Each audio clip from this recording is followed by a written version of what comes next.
같이 흘러 메마른 이 땅 살아나리라. 거친 광야에 꽃이 피어나는 그날 우리는 보게 되리라. 생명의 바람, 생명의 바람 이 땅 불어와 메마른 뼈들 살아나리라. 죽었던 영혼 주께 노래하는 그날 우리는 보게 되리라. 기뻐라 기뻐하라 나의 영혼아. 생명의 주 곧 오시네. 기뻐하라 나의 영혼아. 우리 주 곧 오시네. 우리 주 곧 오시네. 기뻐하라 나의 영혼아. 기뻐하라 나의 영혼아. 생명의 주 곧 오시네. 기뻐하라 나의 영혼아. 우리 주 곧 오시네. 우리 주 곧 오시네. 우리 주 곧 오시네. 우리 주 곧 오시네. 우리 주 곧 오시네. 아멘. 우리 주 곧 오시네. 우리 주 곧 오시네. 우리 주 곧 오시네.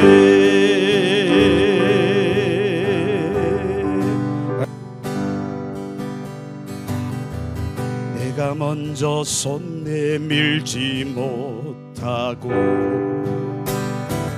내가 먼저 용서하지 못하고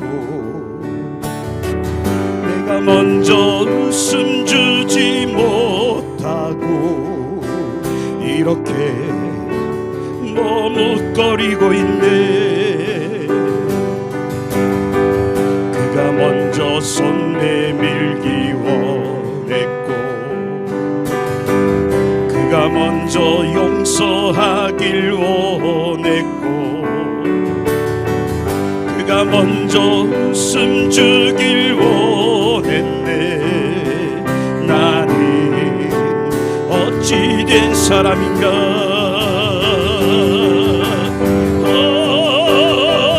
강교한 나의 입술이여. 더러운 나의 마음이여. 왜 나의 입은 사랑을 말하면서 왜 나의 마음은 화해를 말하면서 왜 내가 먼저 져줄 수 없는가. 왜 내가 먼저 손해볼 수 없는가. 나니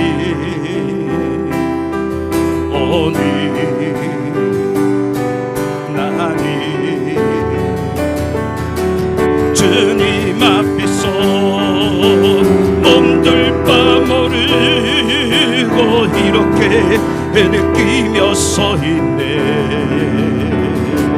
어찌할 수 없는 이 맘을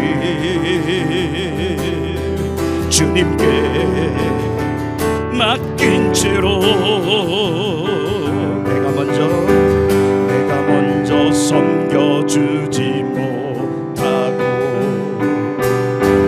내가 먼저 이해하지 못하고 내가 먼저 높여주지 못하고 이렇게 고집 부리고 있네. 그가 먼저 섬겨주길 원했고 그가 먼저 이해하길 원했고 그가 먼저 높여주길 원했네. 나는 어찌된 사람인가. 추악한 나의 욕심이요 서글픈 나의 자존심이요 왜 나의 입은 사랑을 말하면서 왜 나의 마음은 화해를 말하면서 왜 내가 먼저 젖을 수 없는가. 왜 내가 먼저 손해볼 수 없는가. 오늘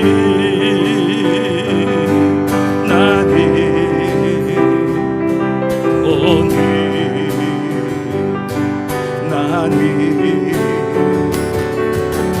주님 앞에서 몸둘 바모르고 이렇게 흐느끼며 서 있네. 어찌할 수 없는 이 맘을 주님께 맡긴 채로 어찌할 수 없는 어찌할 수 없는 이 맘을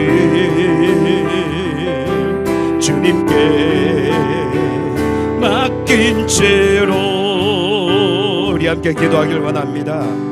할렐루야.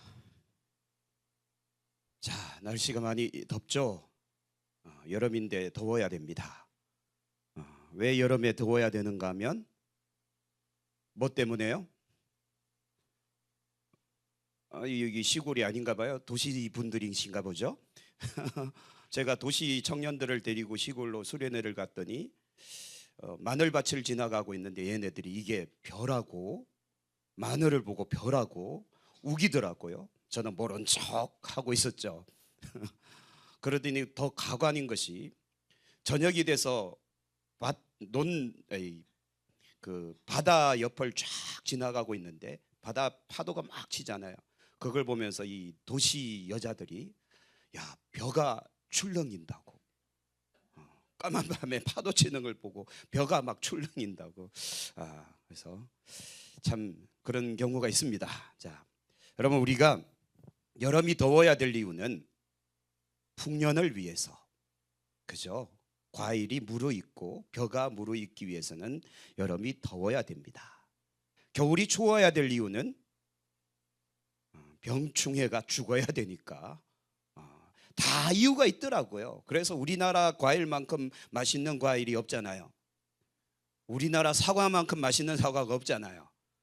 이때 두 명은 아멘 해야 될 것 같은데.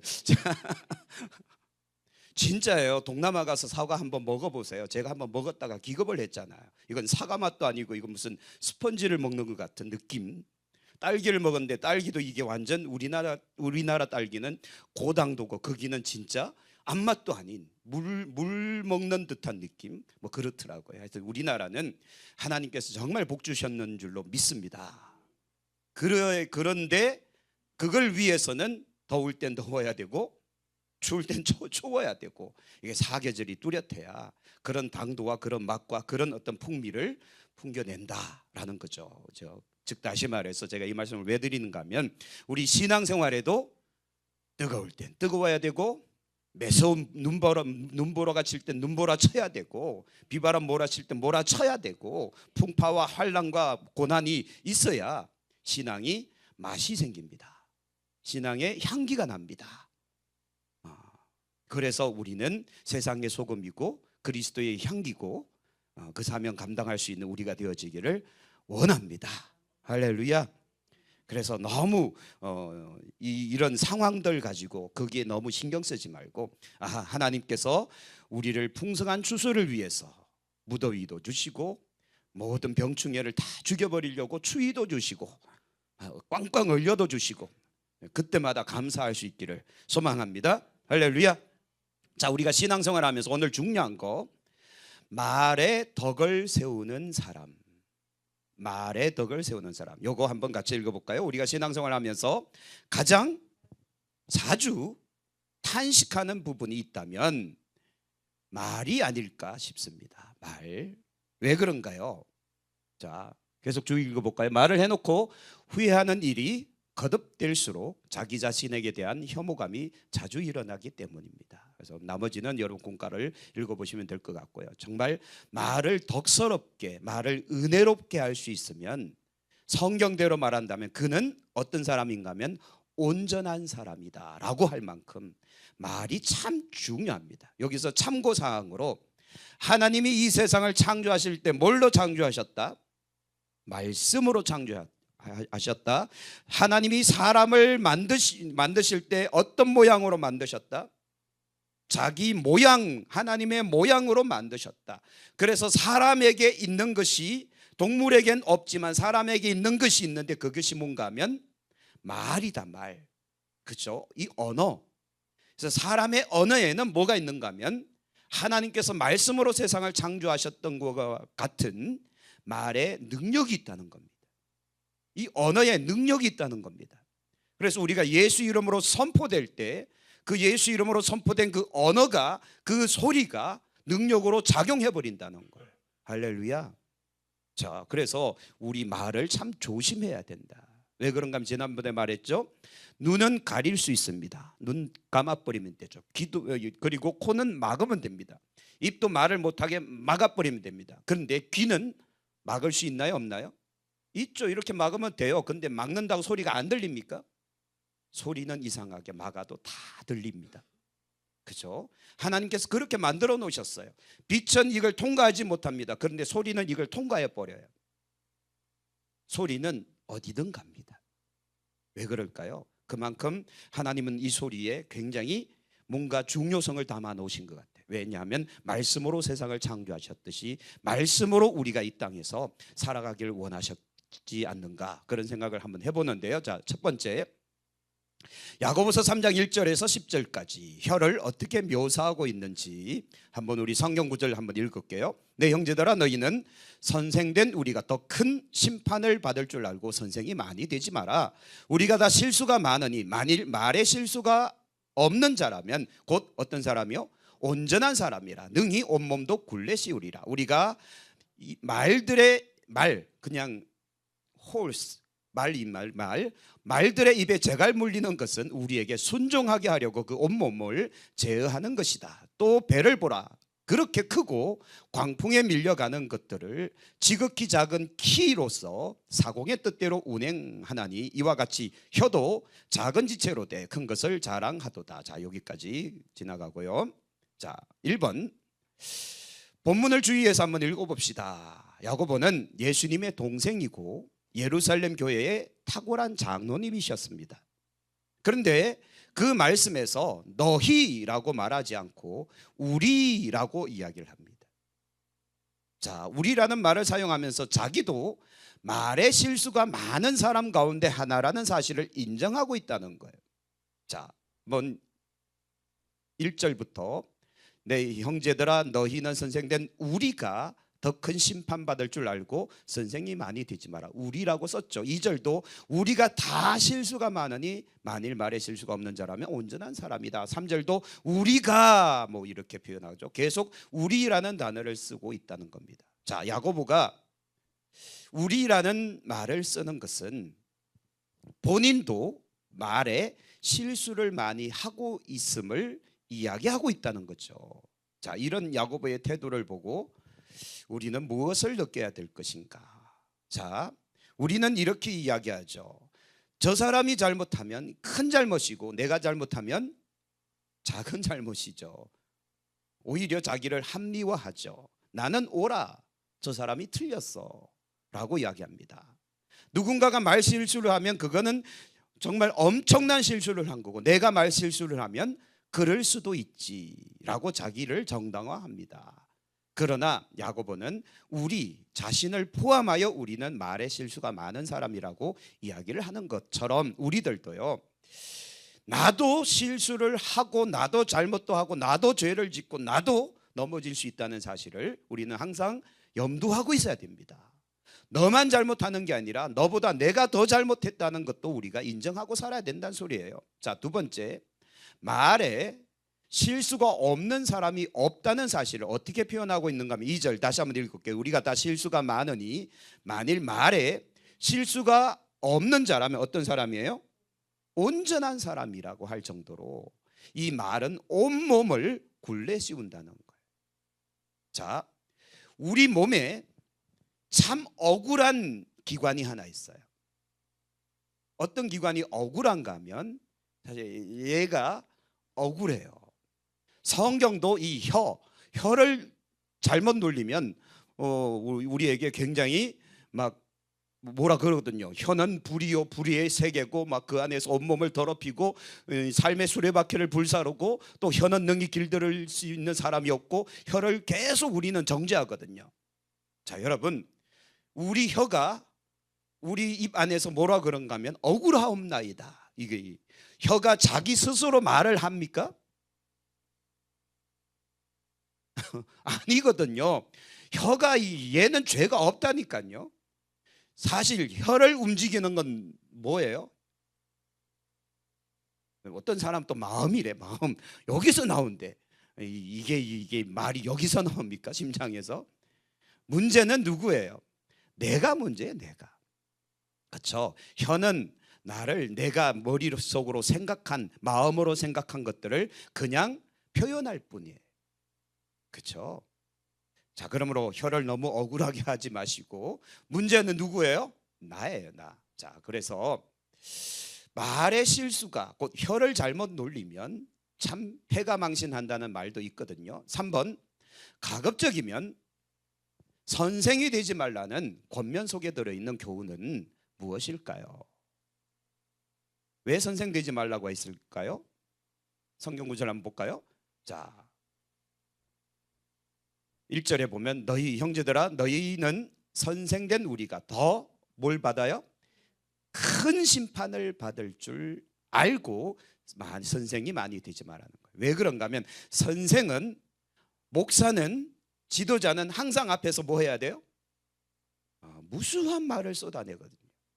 제가 우리 교회 처음 왔을 때 이은혜 집사님께서 저보고 말이 참 많은 사람인 줄 알았대요.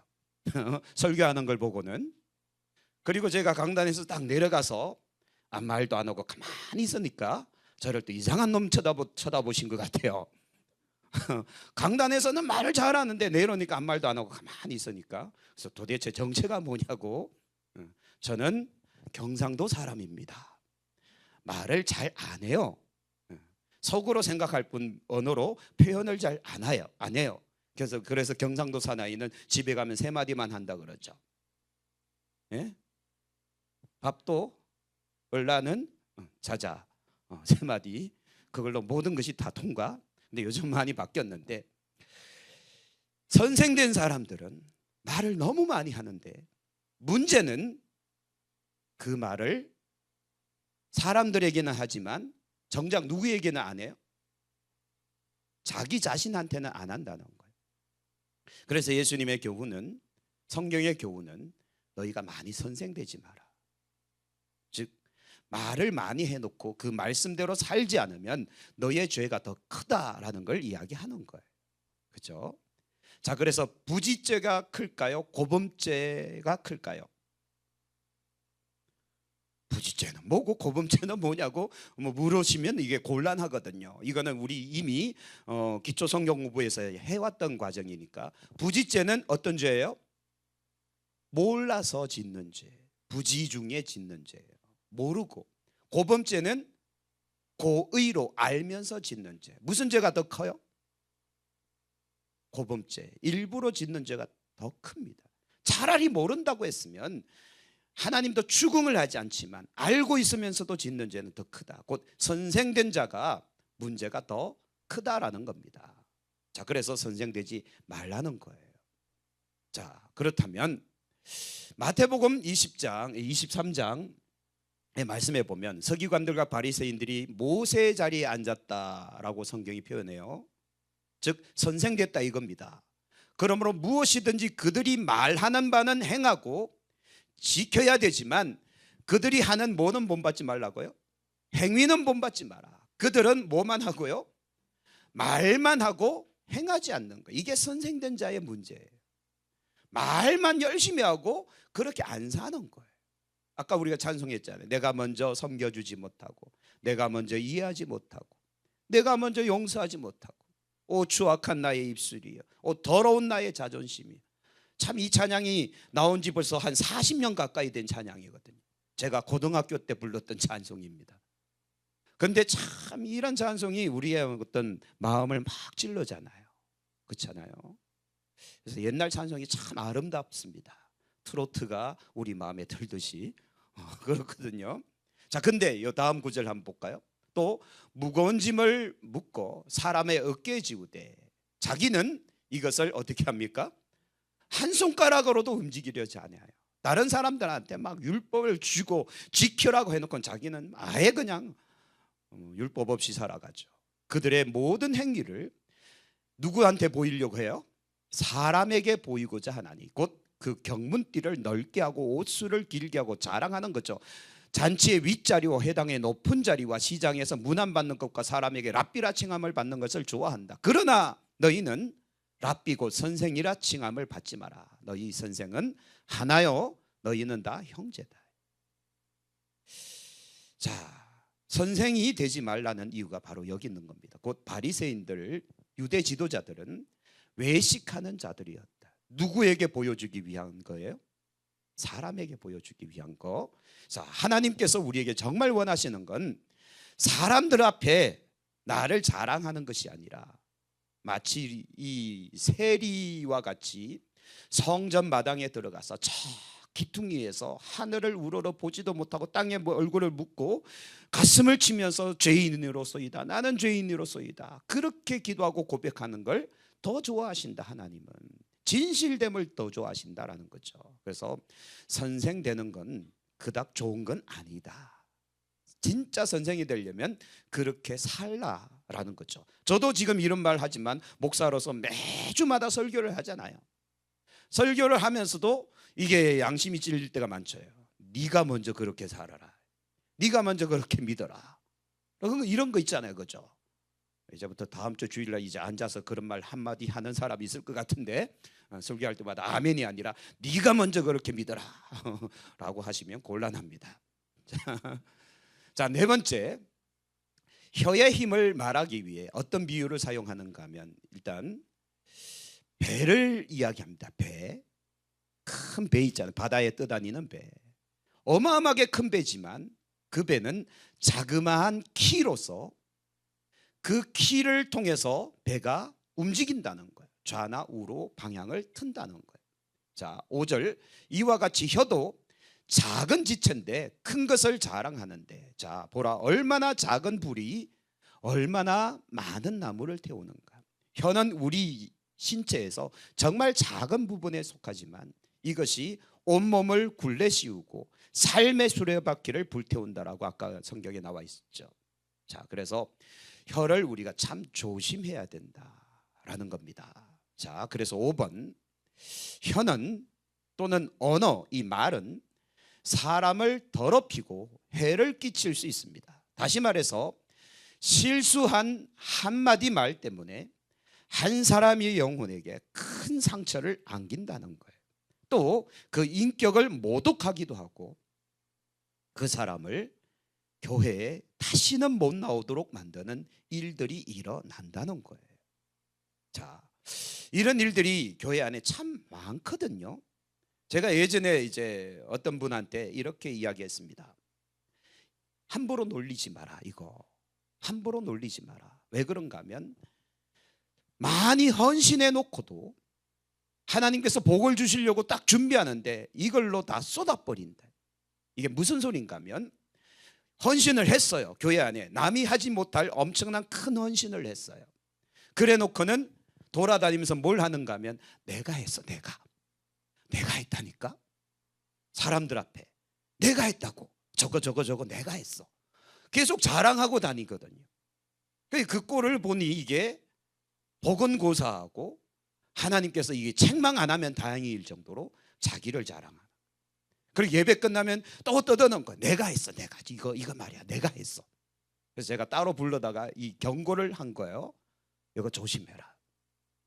하나님께서 복 주시려다가 그 복을 다시 거두어가는 경우가 생기니까 절대로 내가 했다라고 자랑하지 말고 주님의 은혜로 할 수 있어서 감사합니다, 이걸로 끝내버려라. 그죠? 그래서 우리가 사람들 앞에 박수 받는 순간 뭐는 끊어지는 거예요? 하늘 상급은 끊어진다고 보면 됩니다. 그렇죠? 자, 그래서 예수님이 가르치면 오른손이 하는 것을 알기는 참 잘 알아요. 근데 우리는 뭐 하고 싶습니까? 간질간질하죠. 아, 내가 이거 했고, 내가 이거 했고, 우리가 이거 했고, 막 우리는 자랑하고 싶단 말이에요. 물론 자랑하거나 아니면 알릴 그런 경우도 있어요. 해야만 하는 경우가 있긴 하지만, 그러나 정말 내가 믿음으로 하고 충성되이 하는 모든 것들에 대해서는 일단 1차적으로는 비밀로 해라. 하나님이 아시면 된다. 다시 또 말씀드릴게요. 그래서 제가 우리 교회에 오면서 여러 반대에도 불구하고 주보에서 헌금자 명단을 없애버렸습니다. 가장 먼저 한 게 헌금자 명단을 없앤 거예요. 잘했나요? 못했나요? 반응이 없으시네. 다음 주부터 다시 올려드릴까요? 어디 가니까 11조 감사헌금, 성경헌금, 주정헌금 거기에 이름과 금액까지 적혀 있더라고요. 그래서 이건 큰일 날 일이다. 11조 금액까지 적어놓으면 어떻게 하란 말이에요 도대체. 이거는 안 될 일이거든요. 우리가 내가 헌금을 얼마 했다, 내가 헌금했다 이거 말고 우리는 그냥 하나님 앞에 감사로 표현하는 거잖아요. 하나님 앞에 영광 돌리는 거잖아요. 인정하십니까? 내가 얼마를 했는지, 누가 얼마를 했는지. 여러분 중에 그런 사람이 없을 텐데 몰래 저기 이제 11조 봉투 빼갖고 이 인간 얼마 했을까, 지난달에 얼마 했을까, 그런 사람 없죠. 다른 교회에 있어서 제가 이 말씀 드리는 거예요. 왜 남이 얼마나 했는지 그게 왜 관심을 가지냐 이거예요. 그게 교회 안에 그런 이제 뭔가 좀 서로 다툼, 알력 싸움 이런 게 있는 교회는 그렇게 열어본다니까요. 이게 그래서 절대 그러지 마라. 우리는 하나님 앞에 드리는 거고 하나님 앞에 쓰임 받는 것이고 하나님께서 우리를 쓰시는 거고, 할렐루야. 하나님께서 우리를 통해 역사하시는 거지. 그걸 인간적인 생각 가지고 자꾸 그러지 말라는 거예요. 그러므로 여러분, 혀는 사람을 더럽히고 해를 끼칠 수 있어요. 다시 말해서 실수한 한마디 말 때문에 한 사람의 영혼에 많은 상처를 입히기도 하고 인격을 모독하기도 하지만 정말 중요한 건 한 사람을 지옥불로 보낼 수 있다는 거예요. 그렇죠? 영원한 생명으로 나올 수도 있지만 그 한 사람을 지옥 보낼 수도 있기 때문에 우리는 이거 조심해야 된다. 그래서 오늘 제목이 말에 덕을 세우는 사람이에요. 여러분, 이런 주제를 가지고 성경 공부한 적 있으십니까? 없잖아요. 왜 안 가르칠까요? 부담되는 이야기니까. 근데 해야 돼요. 배워야 된다니까요. 왜냐하면 나는 중에 뒤에도 나오겠지만 우리가 믿음이 끝입니까? 믿음은 시작점인 거예요. 믿고 구원받는 순간 이게 끝이 아니라 시작인 거고, 미리 먼저 땡겨서 보여드릴까요? 자, 뒤로 쭉 넘어가서 요거 자, 베드로후서 1장 한번 같이 읽어볼까요? 그러므로 너희가 더욱 힘써 믿음의 덕을 세우라는 거예요. 믿음은 가장 기초일 뿐이고 그 믿음 위에 뭘 세워야 된다고요? 덕을 세워야 돼요. 근데 한국교회가 지금까지 우리 한국교회가 심각한 문제를 안고 있는 것이 뭔가 하면 맨날 믿음만 가르친 거예요. 맨날 불로만 가르친 거예요. 불 받아서 뭐 하려고요? 맨날 은사 달라고 랄랄랄라 젓가락만 가르친 거예요. 맨날 그 다음 단계를 안 가르친 거예요. 믿음이 왔으면, 구원받았으면, 하나님의 자녀가 됐으면 그 다음은 뭘 가르쳐야 됩니까? 덕이 있는 삶을 가르쳐야 돼요. 덕이 있는 삶. 어떤 권사님이 새벽 기도를 마치고 은혜 충만함으로, 성령 충만함으로 기뻐서 들떠서 막 나오다가 아차차 영감 된장국 끓여줘야지 하고는 호박을 하나 따서 간 겁니다. 그날 아침 온 동네가 난리가 난 거예요. 어떤 년이 우리 집 호박을 훔쳐갔다고. 교회 옆집 할머니가 난리가 난 거예요. 자기 영감 그 된장국 끓여 드리려고 어젯밤 찜해 놓고 간 우리 호박이 사라졌다는 거예요. 자, 권사님이 가져가신 거예요. 새벽 기도 마치고 은혜 충만해서. 제가 실제 경험한 이야기는 호박잎을 권사님이 열심히 따셔서 가셨어요. 새벽 기도 마치고 하필 그 호박이 옆집 호박이었던 거예요. 근데 권사님은 아무 생각 없이 뜯어갔는데 옆집 할머니가 난리가 난 거예요. 도둑놈이라고. 그래서 그거 이제 나중에 수습하는데 애 먹었습니다. 그래서 호박 뭐죠? 맷돌 호박 이런 거 나중에 선물로 갖다 드려서 겨우 무마시킨 그런 경우가 있었습니다. 덕이 있어야 되거든요. 아니 새벽 기도 마치고 왜 가면서 남의 집 호박을 왜 뜯어가는 거예요? 그렇죠? 우리가 그럴 수 있다는 거예요. 아무 생각 없이. 아무 생각 없이. 그러므로 다시 한번 보세요. 믿음에 덕이 있어야 되고 그 다음 단계는요, 덕에 지식이 있어야 돼요. 그래서 그리스도인들도 똑똑해져야 됩니다. 네? 그리스도인들도 많이 배워야 돼요. 세상 지식들 많이 배워야 돼요. 예전에 제가 서울에서 사역할 때 청년들을 가르치기 위해서 정말 유명한 어떤 그때 베스트셀러라고 가리키는 그런 책을 청년들한테 막 권면을 했어. 이 책 읽어야 된다고. 성경책만 읽지 말고 이런 책도 좀 읽어라. 하버드에서 가르치지 않는 경영 이런 거 있잖아요. 그럼 딱 보여줬더니 그날 사모님이 난리 났어요. 그때 저는 부사역자였으니까 담임 목사님 사모님 난리 났어요. 어떤 놈이 이런 걸 청년들한테 읽으라고 막 권면했다고. 제가 시급했잖아요. 잘릴 뻔했어요, 교회에서. 그때 의문이 하나 드는 거예요. 이런 책을 읽히면 안 되는가? 그것도 굉장히 유명한 베스트셀러였거든요. 20대 청년이면 무조건 읽어야 될 그런 책이었거든요. 그때 제가 한번 의문을 가졌습니다. 교회 다닌다고 성경책만 읽어야 할 것인가? 아니거든요. 성경은 개인의 경건 생활이고 세상 지식도 우리가 습득해야 됩니다. 예? 세상적인 것도 우리가 가져야 된다니까요. 그래서 여러분 세상 사람들하고 만나서 이게 말문이 안 막히도록 우리가 뉴스도 보고 정치, 경제, 사회, 문화 모든 것들을 접촉하면서 우리가 세상 지식도 늘려놔야 돼요. 전도할 때 필요하거든요. 저희 선배 목사님 한 분이 어떤 할아버지를 전도하려고 딱 들어갔는데 이 할아버지가 안동 김씨 출신이에요.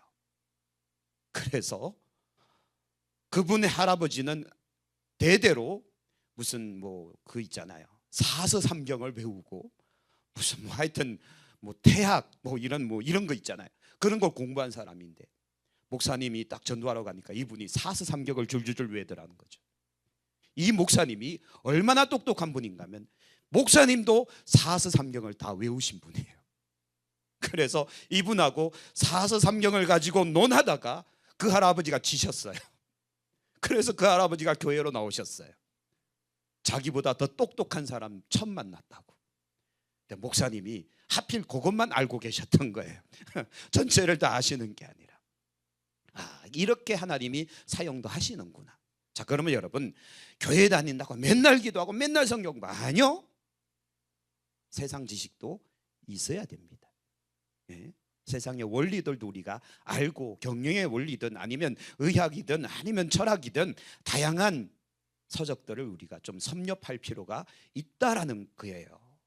물론 이동수 장로님 같은 저런 분에게 읽으세요. 이렇게 하면 이건 고문이고 이은혜 집사님 나이 밑으로 맨날 여기만 이야기하네.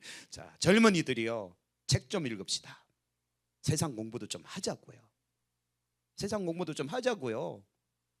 그래서 우리가 지식을 가져야 됩니다.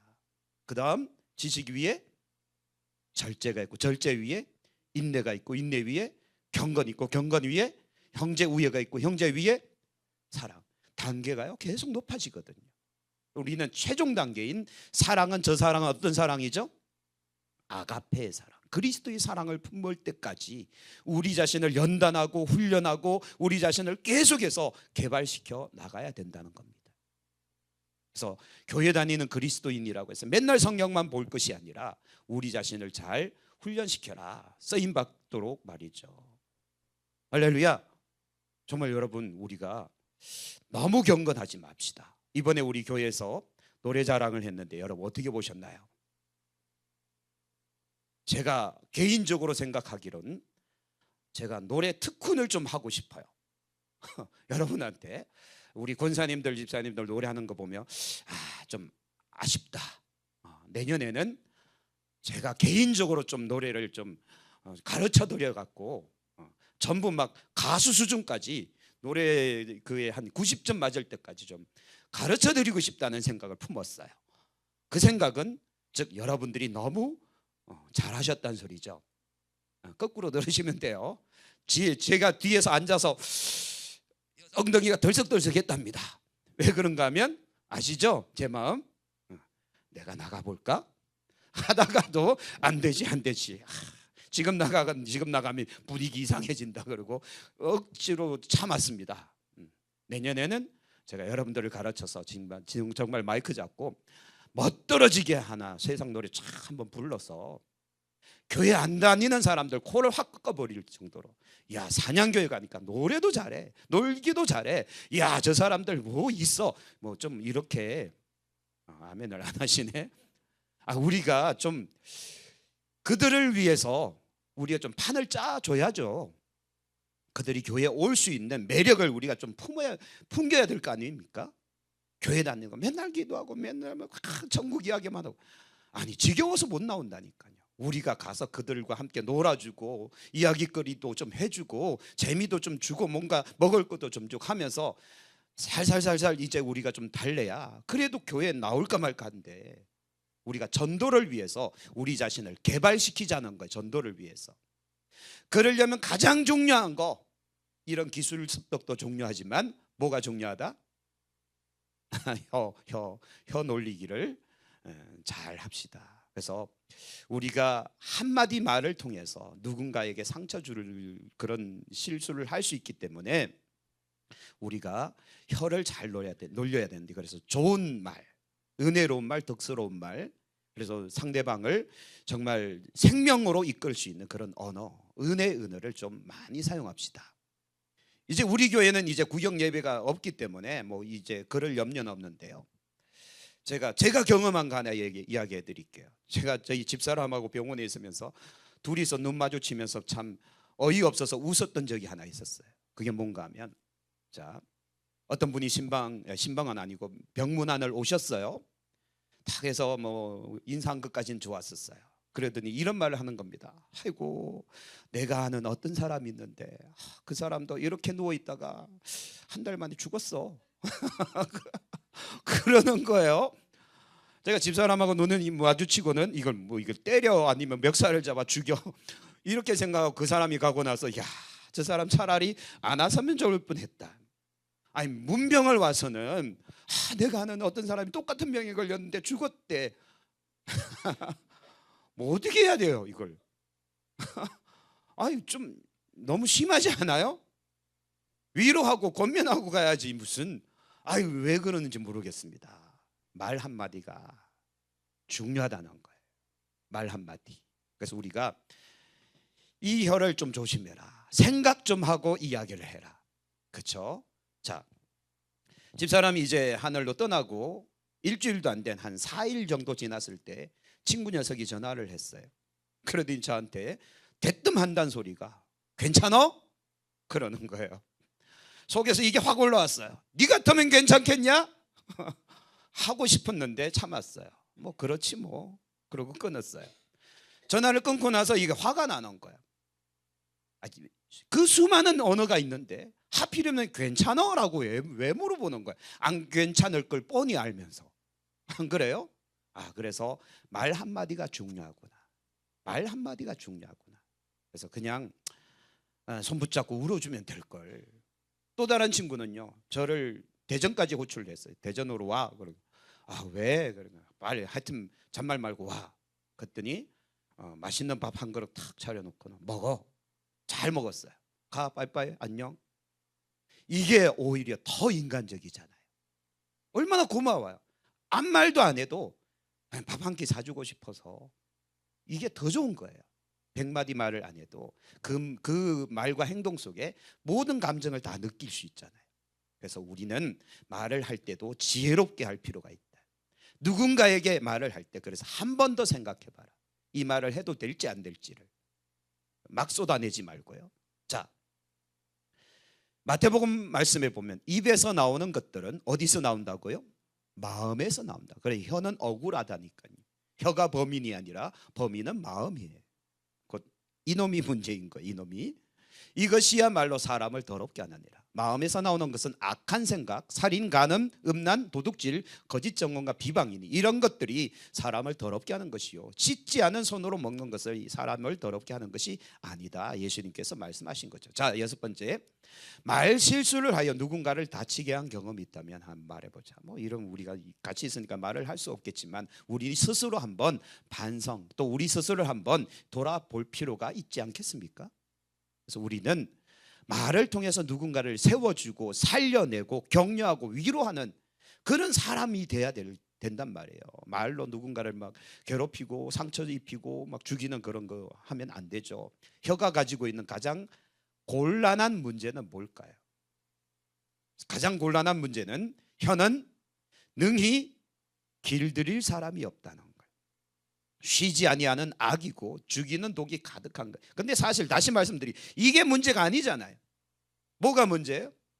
이게 문제, 이게 생각, 마음과 생각이 문제인 거예요. 그래서 여러분 성령 충만합시다. 말씀 충만합시다. 은혜로 충만합시다. 그래야만 이 마음에 있는 것들을 혀로 쏟아내는 거거든요. 한마디를 하더라도 은혜로운 말을 하고 한마디를 하더라도 격려하는 말을 하는 거지. 그렇죠? 그래서 이것도 우리가 훈련해야 돼요. 훈련. 그래서 우리가 이거를 이제 내가 이게 훈련이 안 된다면 여러분 좋은 방법이 하나 있습니다. 차라리 말을 하지 마라. 그렇죠? 아무 말도 안 하면 돼요. 그러면 아무 문제 안 생겨요. 근데 이게 열리면서 말이 쏟아져 나올 때 그게 문제가 된다라는 겁니다. 자, 8번. 혀를 길들일 사람이 없다는 말은 혀를 바로 쓰는 일이 불가능하다는 뜻일까요? 아니면 무슨 의미를 담고 있는 것일까요? 자제력 그리고 지혜가 부족한 겁니다.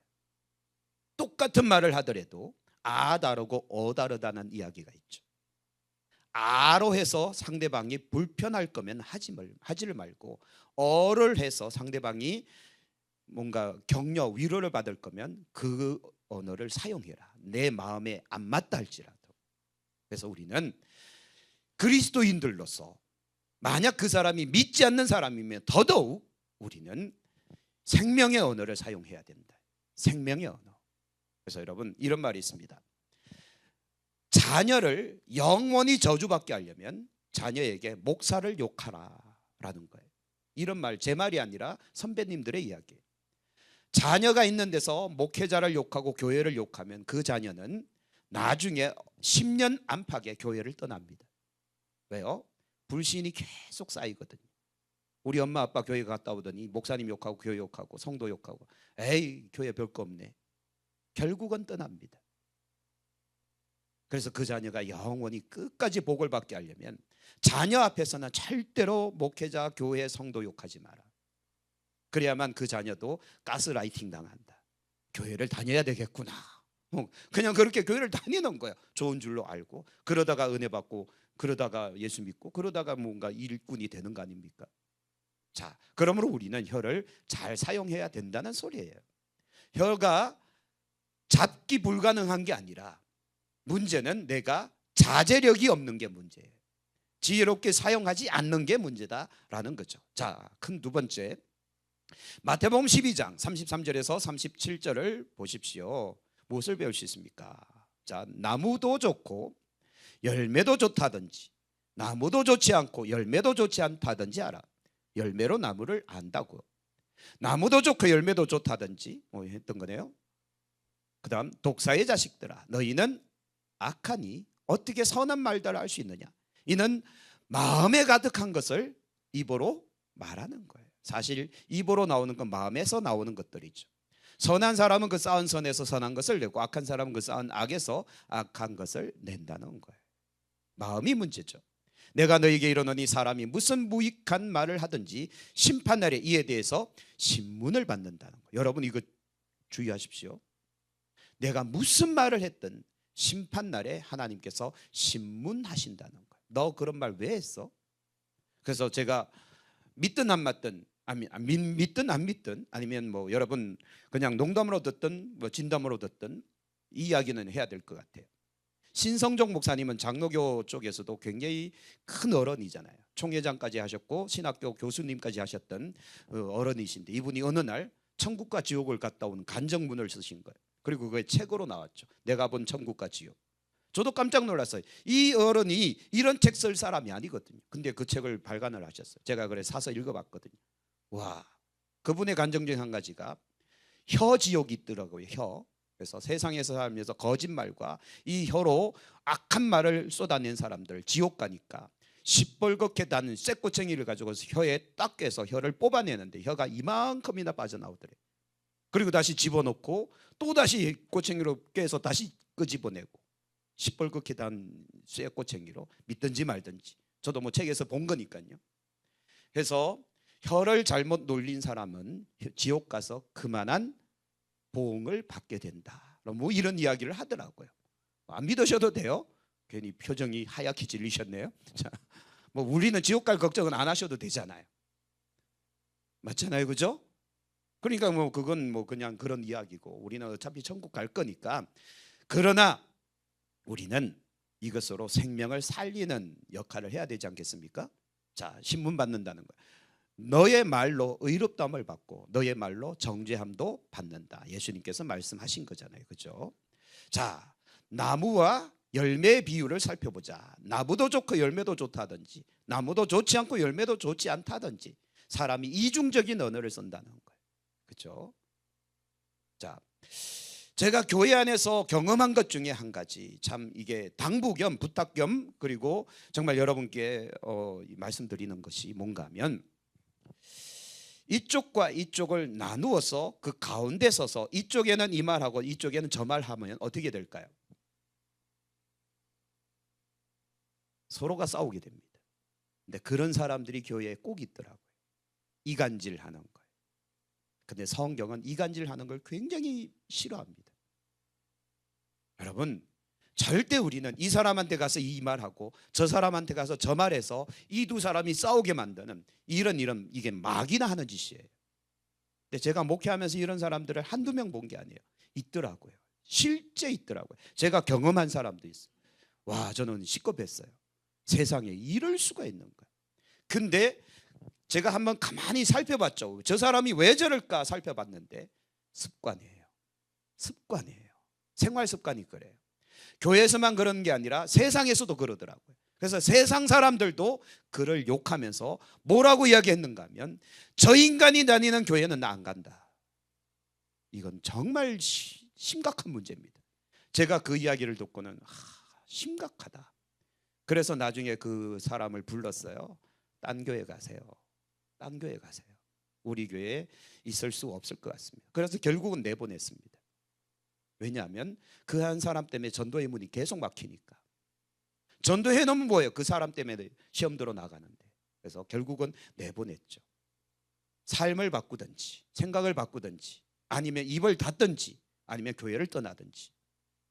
우리가 그래서 이중적인 언어를 이야기하면 안 돼요. 이간질하지 마라. 이간질하지 마라. 그래서 예수님이 하신 교훈도 바로 그거 아닙니까? 자, 주님이 말씀하시고자 하는 핵심이 뭔가 하면 핵심, 자 밑에 있는 거예요. 선한 사람은 그 쌓은 선에서 뭘 이야기해요? 선한 것을 이야기해요. 악한 사람 그 쌓은 악에서 악한 것을 낸다는 거죠. 여러분, 우리는 의롭다 하심을 받은 사람, 우리는 구원받은 하나님의 사람, 우리는 예수의 생명이 있는 사람 아닙니까? 예수 이름에 복음이 있는 사람들이잖아요. 그러면 우리 안에서 우리가 뽑아내야 될 게 뭐예요? 예수의 생명이지 않습니까? 우리는 선한 것을 이야기하고 착한 것을 이야기하고 살리는 것을 이야기하고 정말 영혼에게 힘과 격려가 되는 걸 이야기해야 되는데, 왜 우리는 자꾸 남들에게 상처를 주고 남들을 자꾸 길을 빼고 남들을 왜 자꾸 위축하게 만드는 언어를 자꾸 쓸까? 우리를 한번 점검해 봐야 된다니까요. 그래서 우리는 혀 조심합시다. 혀 조심합시다. 너무 심각한 이야기를 지금 하고 있나요, 제가? 자, 3번. 혀를 길들이는 가장 확실한 방법은 뭐 하는 거예요? 마음을 선하게 갖는 거예요. 그러나 성경은 선한 마음을 가진 사람이 하나도 없다고 말합니다. 이 말은 결국 인간이 선한 말을 하기는 불가능하다는 것은 아니겠죠. 자, 읽어볼까요? 9절. 만물보다 거짓되고 심히 부패한 것은 사람의 마음이라 누가 능히 이를 알리요. 사람의 마음이 심히 부패했다는 거죠. 하나님께서 말씀하신 거죠. 그러나 10절. 나 여호와는 뭘 살펴요? 심장을 살피고 그 다음요 배부를 시험하고 각각 그의 행위와 그의 행실대로 보응한다는 거죠. 그래서 우리가 마음속에 품고 있는 것이 결국은 말로 표현되는 거거든요. 얼굴로 표현되고. 자, 그래서 누군가가 악한 말을 막 쏟아내는 건 그 마음이 그렇다는 거예요. 그렇죠? 실수 아니라니까요. 평상시 그 마음을 품고 있었기 때문에 그 언어를 쏟아낸 거예요. 그렇죠? 여러분, 제가 우리 교회 와서 정말 악한 마음 가지고 아니면 성질 내서 여러분한테 욕을 한 적이 있었나요? 없었나요?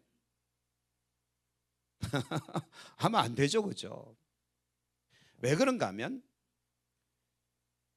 저랑 어렸을 때, 아기 때부터 함께 자라온 우리 옆집 동생이 하나 있어요.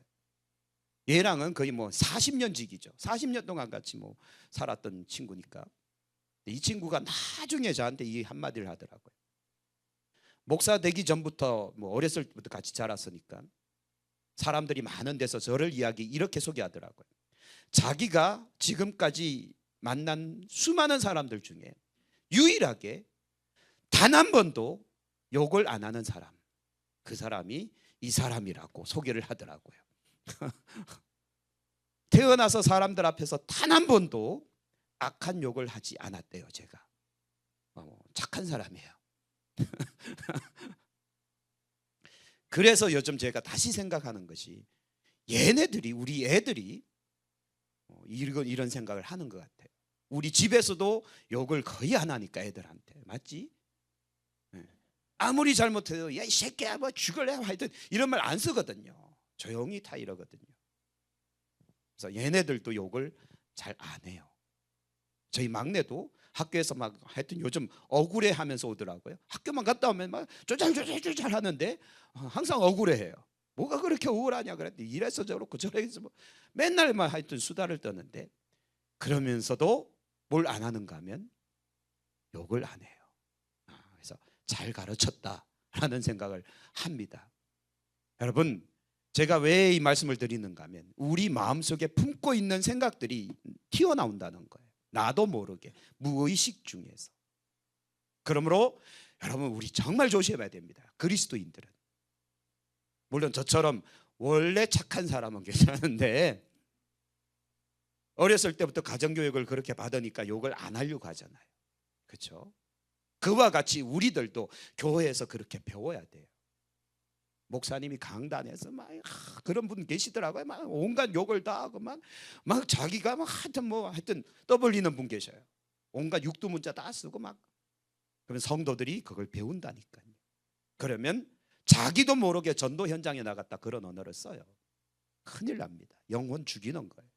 그러면 우리는 정말 복음을 위해서 우리 언어를 순화할 필요가 있고 내 마음과 생각을 잡을 필요가 있는 겁니다. 그래서 우리가 함부로 이야기하지 말자. 자, 기록된 바에 있는 하나도 없고 깨닫는 자도 없고 뭐 이거는 중요한 게 아니니까요. 자, 그들의 목구멍은 열린 무덤이고 혀로는 속임을 일삼고 입술엔 독사의 독. 이렇게 되면 안 되지 않겠습니까? 그죠? 자, 뭐 이건 지나가죠. 네 번째, 당신은 예수님을 믿은 다음 마음의 변화를 받고 말씀의 은혜로 채움을 받고 있습니까? 여러분, 얼마나 변화되셨습니까? 예수 믿기 이전의 나와 예수님 믿고 나, 그리고 지금 현재의 나 많이 바뀌셨나요? 많이 바뀌셨나요? 뭘로 알 수 있는가 하면 나의 언어 생활로 알 수 있습니다. 언어 생활. 일상생활 속에서 내가 어떤 언어를 주로 사용하는가를 보면 알게 된다는 거예요. 근데 이 언어가 순화가 안 되고 여전히 똑같다면 수상하게 여겨야 되는 거예요.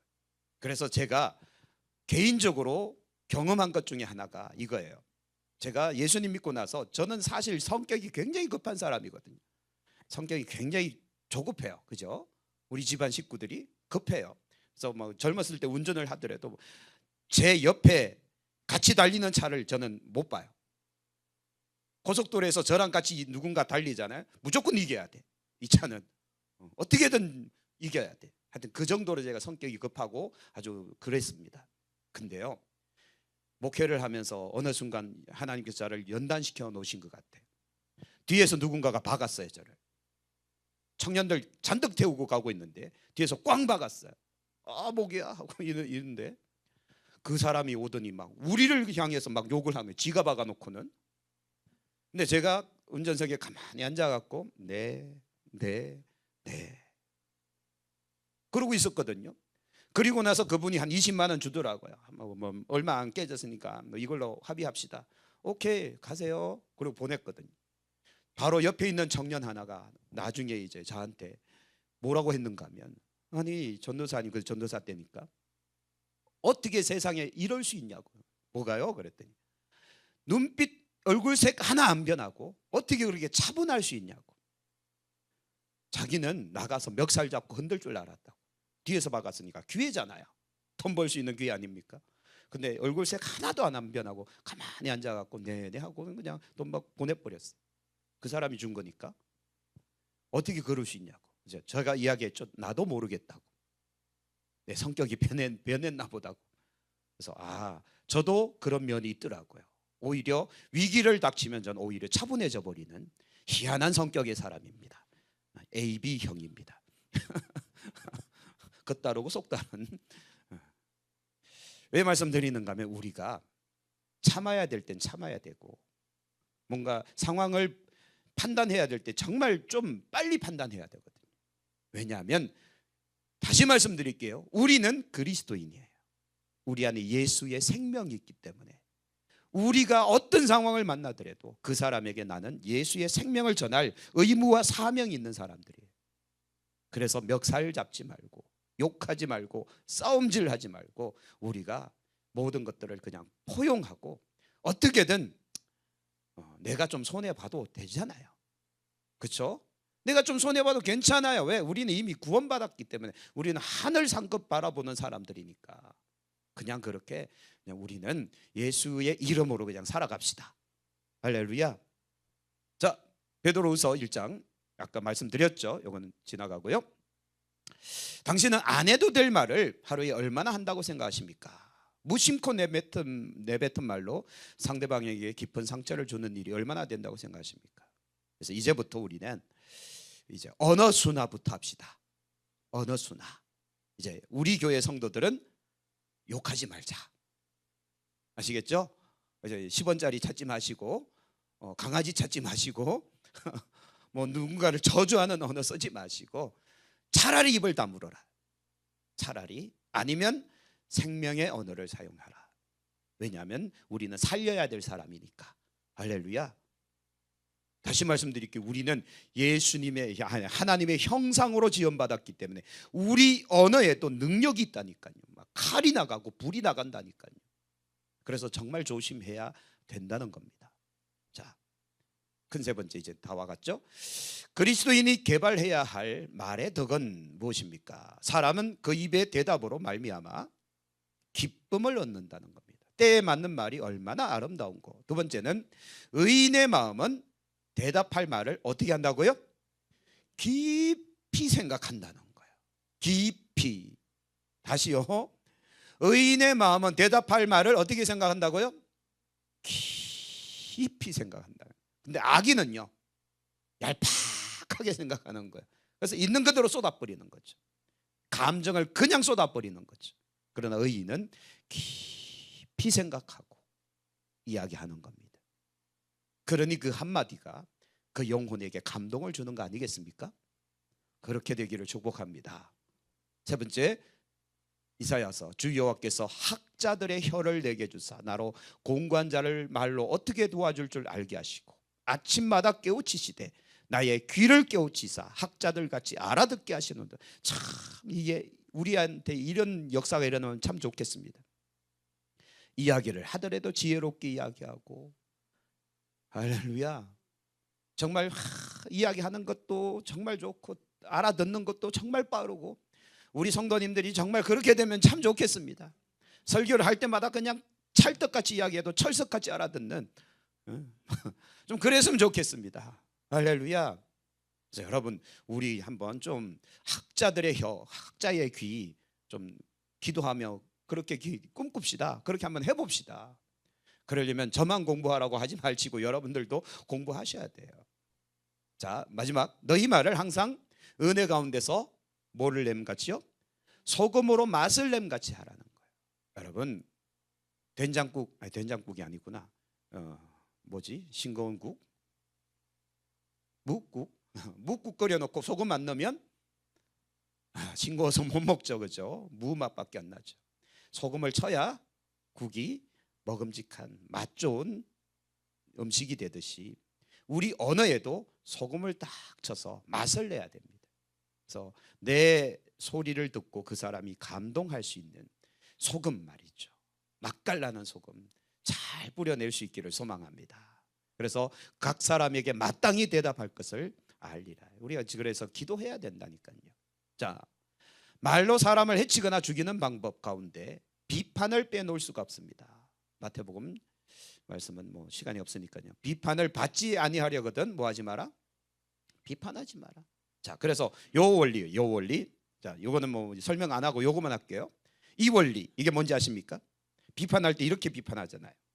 이 원리인데, 그 사람에게 가는 손가락은 한 개밖에 없지만 나에게 오는 손가락은 3개나 된다는 사실. 그리고 이 손가락은 어디를 간다고요? 하늘을 가리킨다는 거예요. 상대방을 비판할 때 하나님도 같이 비판하는 거예요. 그리고 나머지 3개는 나한테 오는 거예요. 누가 손해요? 결국 내가 손해요. 그래서 비판은 이 원리를 생각하시면 됩니다. 누군가를 비판하고 싶을 때 이걸 떠올리시면 됩니다. 상대방에게 1, 하나님에게 1, 나머지 3개는 나만 손해예요. 결국은 나만 손해다라는 거 기억합시다. 왜 비판하는 것이 나쁩니까? 그 비판은 내가 비판을 받으니까. 요 원리 기억합시다. 요거. 자, 시간 없으니까 끝내야 되니까요. 자, 마지막 요거. 잠언 4장 24절에서 말하는 구부러진 말과 삐뚤어진 말의 의미는 뭐냐? 구부러진 말을 내 입에서 버리고 삐뚤어진 말을 내 입술에서 멀리 하라고 이야기합니다. 자, 구부러진 말은 히브리어 그대로를 이야기하면 아케슈트, 왜곡하다라는 뜻이고요. 삐뚤어진 말은 레주트라고 해서 거역하다라는 뜻이에요. 본질을 왜곡하고 명령을 거역하는. 그래서 우리가 품어야 될 언어는 진리의 말, 생명의 말이잖아요. 진리가 왜곡되고 생명의 명령이 거역당하는 일이 여기로부터 나온다는 거예요. 그래서 모세 시대 때 이스라엘 백성들이 끊임없이 이렇게 말하죠. 어떻게 해요? 애굽으로 돌아가자. 애굽으로 돌아갈 수가 없으니까 우리를 위하여 여호와를 만들자. 기껏 만든다는 게 황금송아지. 송아지 만들어 놓고 이게 여호와라. 왜곡하고 거역하는 일들이 일어나는 겁니다. 그래서 우리가 정말 우리 언어를 순화하지 못하고 언어를 다스리지 못하면 우리 언어가 진리를 왜곡하고 하나님의 명령을 거역할 수 있다는 이 엄청난 사실들을 우리가 기억하고 있어야 됩니다. 그래서 사람의 말이 그의 사상이나 의도를 표현하기 때문에 아무리 좋은 말이라 할지라도 말씀과 믿음을 기초로 하지 않는 말은 진리를 왜곡시킬 수 있다는 거예요. 기억하십시오. 그래서 세상적인 지식과 지혜로 아무리 청산유수 이야기를 쏟아내도요, 믿음과 말씀을 기초로 해야만 그 말이 생명의 언어가 되는 겁니다. 그러지 않으면 진리를 왜곡할 수 있기 때문에 상대방을 죽일 수 있다라는 겁니다. 자, 마지막 말 한마디의 위력이에요. 부주의한 말 한마디가 싸움의 불씨가 되고, 잔인한 말 한마디가 삶을 파괴합니다. 쓰디쓴 말 한마디가 정오의 씨를 뿌리고, 무례한 말 한마디가 사랑의 불을 끕니다. 은혜로운 말 한마디가 길을 평탄하게 하고, 즐거운 말 한마디가 하루를 빛나게 합니다. 때에 맞는 말 한마디가 긴장을 풀어주고, 사랑의 말 한마디가 병을 낫게 하고 복을 줍니다. 그래서 마지막 같이 읽을게요. 경우에 합당한 말은 아로새긴 은쟁반의 금사관이라. 우리 함께 생명의 언어를 펼쳐낼 수 있는 저와 여러분 되기를 소망합니다. 기도하겠습니다.